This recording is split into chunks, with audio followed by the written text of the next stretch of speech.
गर जुनून हो सर पे तेरे और अंतर में हो विश्वास, फिर ठोकर और ठुकराने का होगा कहां तुम्हें एहसास। मकसद में सच्चाई है तो सीना ठोक के यही कहो, मकसद में सच्चाई है तो सीना ठोक के यही कहो। झुकना होगा दुनिया तुमको, विश्वास पे अपने खड़े रहो, अड़े रहो, अड़े रहो, अड़े रहो।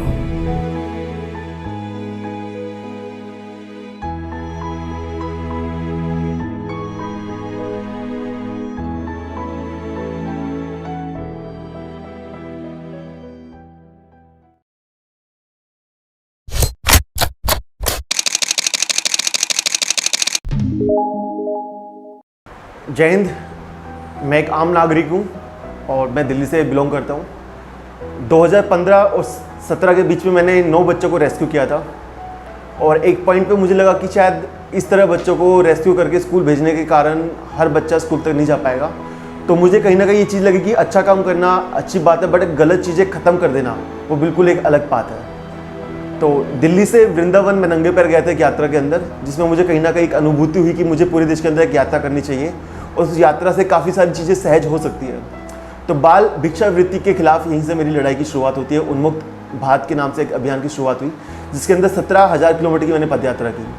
तो लगभग 22 महीने की ये पदयात्रा रही, जिसके अंदर जम्मू कश्मीर से मैंने चलना स्टार्ट किया था, उधमपुर से 22 अगस्त 2017, और जम्मू, हिमाचल, पंजाब, हरियाणा, राजस्थान, गुजरात, दमन, दीव, सिलवासा, महाराष्ट्र, गोवा, मध्य प्रदेश, उत्तराखंड, यूपी, बिहार, सिक्किम, असम, अरुणाचल प्रदेश, नागालैंड, मणिपुर, मिजोरम, त्रिपुरा, मेघालय, पश्चिम बंगाल, झारखंड, छत्तीसगढ़, उड़ीसा, आंध्र प्रदेश, तेलंगाना, कर्नाटक, केरल, लक्षद्वीप, तमिलनाडु, पुडुचेरी, अंडमान निकोबार। ये पूरा रूट रहा था पूरे भारत का। पर इस पूरे भारत के अंदर ये चीज़ मैटर नहीं की कि मैं क्या करता हूँ, कहाँ से हूँ। मैटर ये करता है कि मेरे देश का बच्चा क्या आज भी स्कूल जा रहा है। क्या कलाम सर जो 2020 तक हर बच्चे को स्कूल भेजने का सपना देखते थे, क्या उनके जाने के बाद वो सपना कोई पूरा करने के लिए प्रयत्नशील है?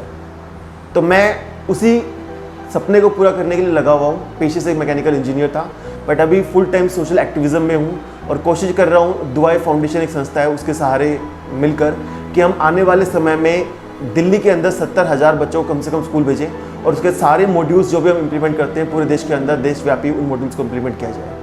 तो पहचान यही है कि एक देश का आम नागरिक हूँ और अपनी जिम्मेदारियों को समझना चाहता हूँ और देश के लिए उसको करने की कोशिश कर रहा हूँ।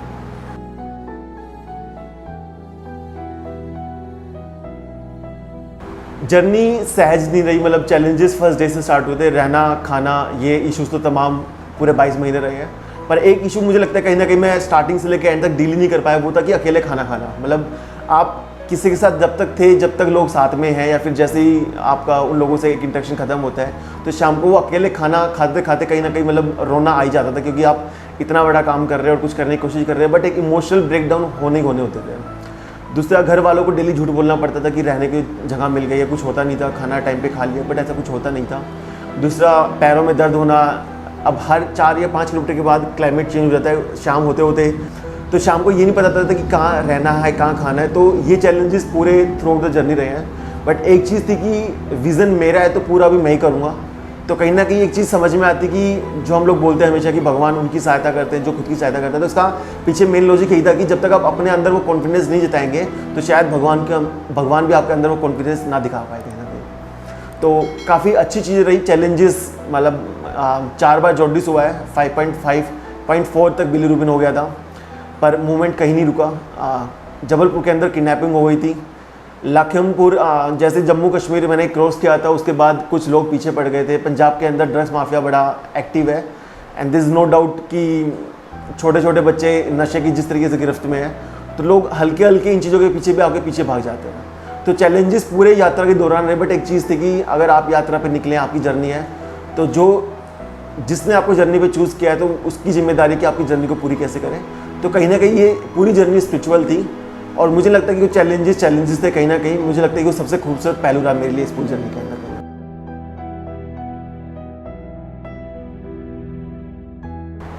स्टार्टिंग में लाइफ की चीज लाइफ को देखने का तरीका बिल्कुल अलग था। मुझे नहीं पता था कि हम कन्वर्सेशन का एक जो एक ग्राफ होता है वो इतना बड़ा होता है। हमें ऐसा लगता है बेसिकली कि हमारी रिलेशनशिप सिर्फ लोगों के साथ रहती है, बट अगर जब आप एक स्पिरिचुअल जर्नी को समझ पाते हैं तो समझ में आता है कि इस दुनिया की हर एक चीज़ आपके साथ रिलेशनशिप में होती है, चाहे वो पत्थर हो, फूल हो, नदियाँ हो, समुंदर हो, हर एक मौसम हो।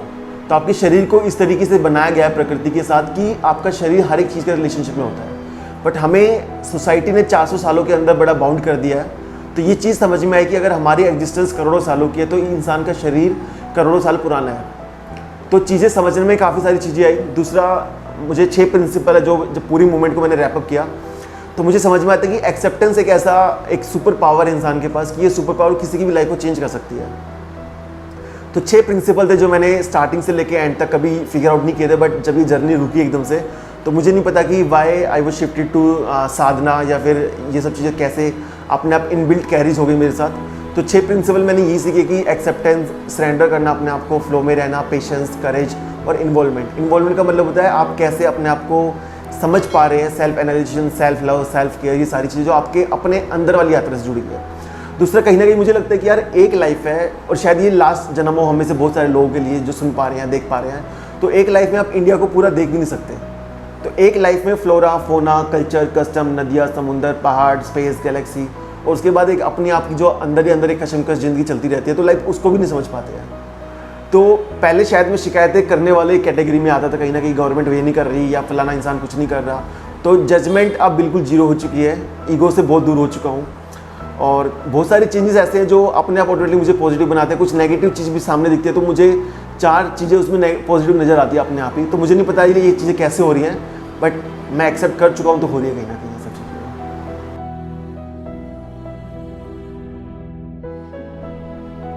इनिशियली जब स्टार्टिंग की थी तो लिटरली मेरे पास 18-20 हज़ार रुपये थे एंड कुछ उसके बाद ऑफिशियल्स है जो जुड़ते चले गए, कुछ मेरे स्कूल के फ्रेंड्स थे जिन्होंने मेरे काफ़ी सपोर्ट किया through out the movement. But in तमाम चीज़ों से पहले जो चीज़ सीखने की थी, सिखाने की थी, वो ये थी आपका करेज। अगर आपका करेज आपके साथ है तो हज़ारों करोड़ों लोग आपके पीछे इन्वॉल्व हो जाएंगे, बट अगर आप वो करेज ही नहीं दिखा पाएंगे तो शायद कोई भी इन्वॉल्व नहीं हो पाएगा। तो एक ये कारण था कि हमने स्टार्टिंग में स्पॉन्सरशिप किसी से भी नहीं ली। कारण यही था कि आने वाली पीढ़ी अपने साहस को ज़्यादा प्रिविलेज देके चले, ना कि पैसे को एक प्रिविलेज दे। पैसा एक सोसाइटी की देन है, जो इनबिल्ट आपकी देन है वो आपका करेज है। तो आप अपने करेज को ज़्यादा इंपॉर्टेंस दीजिए।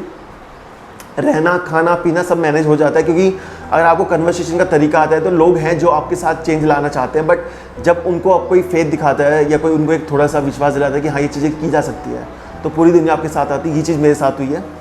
फाइनेंशियली मैं कभी इतना बोदर नहीं किया मैंने, और अच्छी खासी जॉब छोड़ने के बाद भी कभी कभी ये चीज़ फील होती थी कि शायद अगर वहाँ होता तो बेटर लाइफ जी होता। बट कंफर्ट छोड़ने के बाद कहीं ना कहीं ये चीज़ का एहसास होता है कि मैं इकलौता बंदा हूँ पूरे इंडिया के अंदर जिसने 29 स्टेट 7 यूनियन टेरिटरी एक फ्लो के अंदर इस तरीके से कवर की।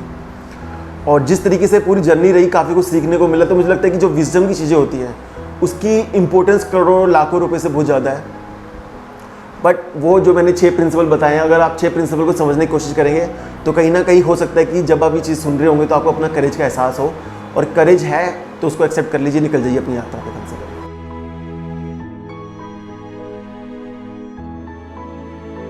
और एक्सपीरियंस की जब मैं बात करता हूँ तो यार मतलब लिटरली इंडिया बेहद खूबसूरत है। जब लोग बोलते हैं कि असम के लोग वैसे हैं या फिर नॉर्थ ईस्ट के लोग ऐसे हैं, लिटरली नॉर्थ ईस्ट के लोग इतने प्यारे हैं। अगर आप वहाँ जाएंगे लिटरली यू विल फील कि हम शायद हरियाणा जा रहे हैं, हम पंजाब जा रहे हैं, हम अपने लोगों से मिलने जा रहे हैं। आपको एक ऐसा फील होता है। आप लक्षद्वीप में जाएंगे तो मेजोरिटी पॉपुलेशन वहाँ पे मुस्लिम है, but whenever you will go there आपको ऐसा एहसास होगा कि मैं अपने दूसरे घर में जा रहा हूँ।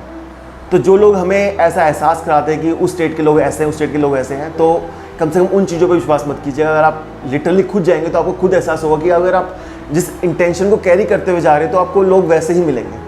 तो पूरा इंडिया बेहद खूबसूरत है। मुझे याद है कि ऐसे बहुत सारा टाइम होता है, ओकेजन हुए मेरे साथ कि खाने को कुछ नहीं मिला। जैसे पंजाब के अंदर की बात है, 3 बज गए, रास्ते में कुछ खाने को नहीं मिल पा रहा है, और लगभग 3:15 साढ़े 3 बजे के आसपास की बात है, कोई अपना खाना लेके जा रहा था। तो उन्होंने अपना खाना मुझे दे दिया और उन्होंने बोला कि मैं गुरुद्वारे में जाके लंगर चख लूँगा।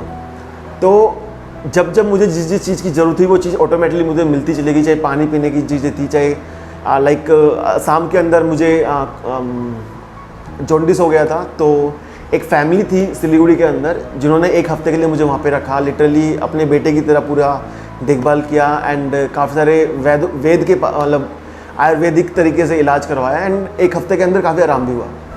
तो समझने की चीज़ ये कि आप जिस भाव से चीज़ों को एक्सपीरियंस करना चाहते हो वो भाव बड़ा मैटर करता है। तो आप इंडिया को देखने के लिए निकलिए, बाहर निकलिए।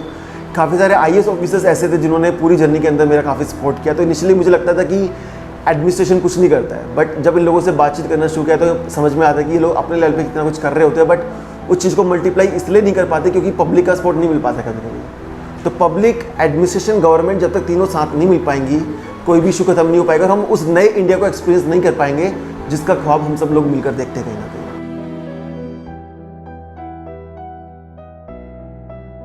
25 दिसंबर 2016 की बात है कि जिस दिन लास्ट बच्चे को मैंने स्कूल भेजा था तो वो 9वां बच्चा था।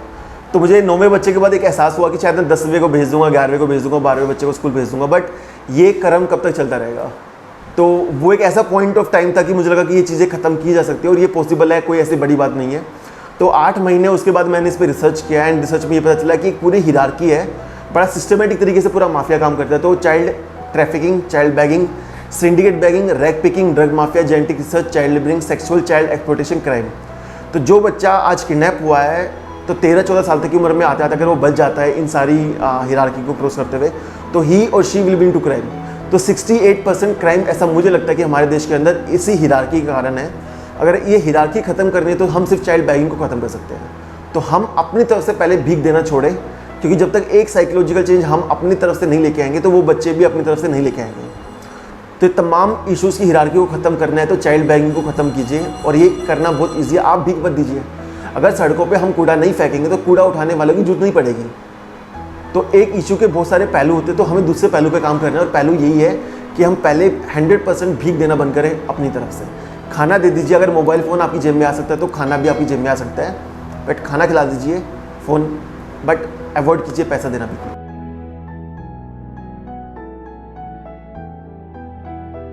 जर्नी वॉक मेरे लिए कॉन्सेप्ट रहा है, मतलब मैं कभी भी वॉक को इवेंट नहीं मान के चलता, क्योंकि वेस्टर्न कल्चर ने हमारे दिमाग में ये चीज़ डाल दी कि आज फलाना डे है, फलाना ढिमकाना डे है।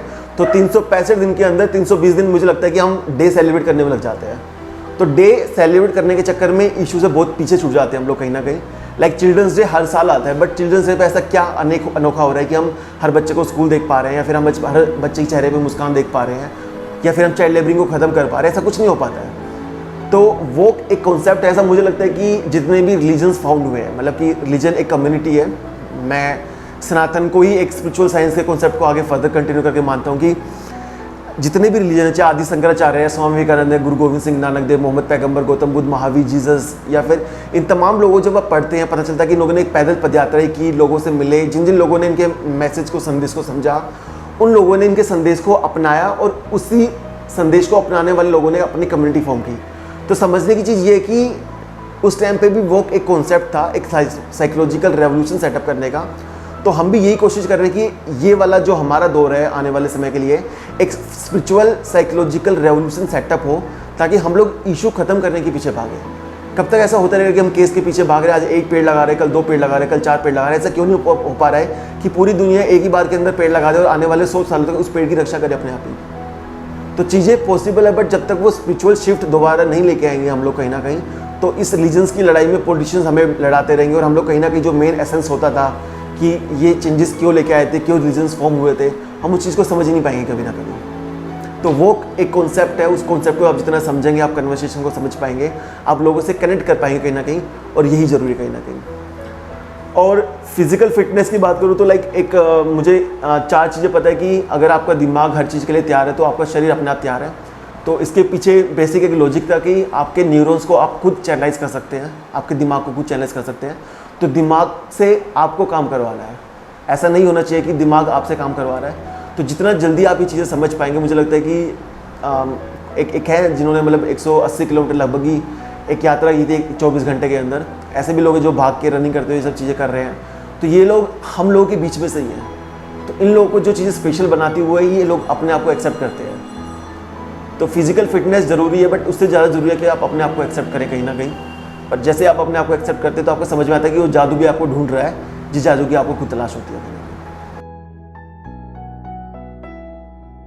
पूरे देश के अंदर अगर मैं बात करूँ तो काफ़ी सारे IAS ऑफिसर्स ऐसे हैं जिन्होंने चाइल्ड बैगिंग को बिल्कुल अपने अपने स्तर पर ख़त्म करने की कोशिश की, बट जब तक लोग इन्वॉल्व नहीं होंगे ये चीज़ें ख़त्म नहीं हो पाएंगी। दूसरा, जब मैं चेंजेस की बात करता हूँ तो रजनीकांत सर का जैसे सपोर्ट मिला, कमल हसन सर का मुझे सपोर्ट मिला, काफ़ी सारे स्पोर्ट्स प्लेयर है, योगेश्वर दत्त हो गए या फिर बजरंग पुनिया सर हो गए, या लाइक इन तमाम स्पोर्ट्स प्लेयरों ने काफ़ी आगे आकर इस पूरी मुहिम को अपने अपने स्तर पर आगे बढ़ाने की कोशिश की। दूसरा, मुझे ये सपोर्ट भी मिला अपने लेवल पे कि इस पूरी मुहिम के अंदर मैंने टूल्स इकट्ठे किए कि अब मॉड्यूल्स कैसे इंप्लीमेंट करने हैं, कैसे दिल्ली आके हम अपने लेवल पे इन चीज़ों को ख़त्म करने वाले हैं। तो अभी दिल्ली के अंदर 5000 किलोमीटर की पद यात्रा है, जिसके अंदर हम कोशिश करेंगे 70,000 बच्चों के स्कूल भेजने की, और जैसे ही उसका जो भी आउटपुट निकल के आएगा सबके सामने रहेगा। और वो तमाम मॉड्यूल्स, अब क्योंकि मुझे पता है कि किस स्टेट के अंदर क्या इश्यूज़ थे, तो हम उस स्टेट की सरकार के साथ मिलकर, स्टेट गवर्नमेंट के साथ मिलकर वो तमाम मॉड्यूल्स पूरे देश के अंदर एक ही बार के अंदर इंप्लीमेंट करेंगे दिल्ली के बाद। तो कोशिश है कि जो कलाम सर चाहते थे कि मेरे देश का हर बच्चा स्कूल में हो, तो बच्चा स्कूल में होना चाहिए। इन और हाउ मैटर नहीं करता, वैन मैटर करता है, और वैन पे हम काम कर रहे हैं राइट नाउ कहीं ना कहीं। और चेंजेस की बात करूँ तो लाइक एडमिनिस्ट्रेशन लेवल पे काफ़ी बड़ा चेंज मुझे मतलब सपोर्ट मिलना शुरू हुआ। रेलवे डिपार्टमेंट से मुझे काफ़ी सपोर्ट मिला है थ्रू आउट इंडिया। अथॉरिटीज़ काफ़ी सारी है जो जुड़ी हैं मेरे साथ, काफ़ी सारी NGOs है जो मेरे साथ जुड़ी हैं, काफ़ी सारे लोग हैं इंडिविजुअल लेवल पे काम करना चाहते हैं। और जैसे ही 5000 किलोमीटर की वॉक स्टार्ट होगी तो हम एक कॉन्सेप्ट, जो वॉक का एक्चुअल कॉन्सेप्ट है, उसको घरों घरों में पहुँचाने की कोशिश करेंगे। और डेफिनेटली जो चेंज कलाम सर चाहते थे वो आएगा हमारे देश के अंदर। I am pretty sure about that. Ideal यही है, इसके अलावा मैं कलाम सर को फॉलो करता हूँ। मैं भगत सिंह को बड़ा आइडल मानता हूँ, क्योंकि मुझे जो करेज समझ में आता है वो भगत सिंह का करेज समझ में आता है, बट जो मुझे पेशेंस समझ में आती है वो मुझे विवेकानंद सर की समझ में आती है। बट जो लाइफ को जीने का फ़लसफ़ा होता है कि यार लाइफ कितनी बड़ी, कितना बड़ा विज़न किया जा सकता है, वो जो कलाम सर से मिला है। भले मैं इनसे मिला नहीं हूँ, बट मुझे इनकी गूज़बम्प फील होती है जब मैं इनके बारे में, सपने के बारे में सोचता हूँ, या फिर मैं इनके घर पे गया जब बात हो, तो एक ऐसा एहसास हुआ कि लाइक इन्होंने मेरे सर पे हाथ रखा और बोला कि तुम ये चीज़ कर लोगे, और मैं श्योर हूँ कि ये चीज़ हम कर लेंगे कम से कम। और ये लड़ाई मेरी नहीं है, लड़ाई इस पीढ़ी की, आने वाली पीढ़ी मुद्दे ख़त्म करने के पीछे भागे, मुद्दों का हिस्सा बन के हमें नहीं जीना है। और ये वाली पीढ़ी कम से कम इंश्योर करे कि आने वाला इतिहास हम लोग इस तरीके से लिखेंगे कि पूरी दुनिया इस तरीके की तारीफ़ करे कि भारत के अंदर जब तमाम इशू चल रहे थे, भारत ने पूरी दुनिया को इशू ख़त्म करने के नए नए तरीके ईजाद करके दिए। और हम लोगों ने, चाहे कोई भी इशू था, चाहे उसमें पर्यावरण के ऊपर दिक्कतें थी, पोल्यूशन के ऊपर दिक्कत थी, पॉपुलेशन इशू था, चाहे बच्चों का इशू था, चाहे वो ड्रग माफिया का इशू था, वो तमाम इशू को हम लोगों ने ख़त्म किया कहीं ना कहीं पे। और हर एक चीज़ की जा सकती है, बस बात एक्सेप्ट करने की है। जय हिंद, जय भारत।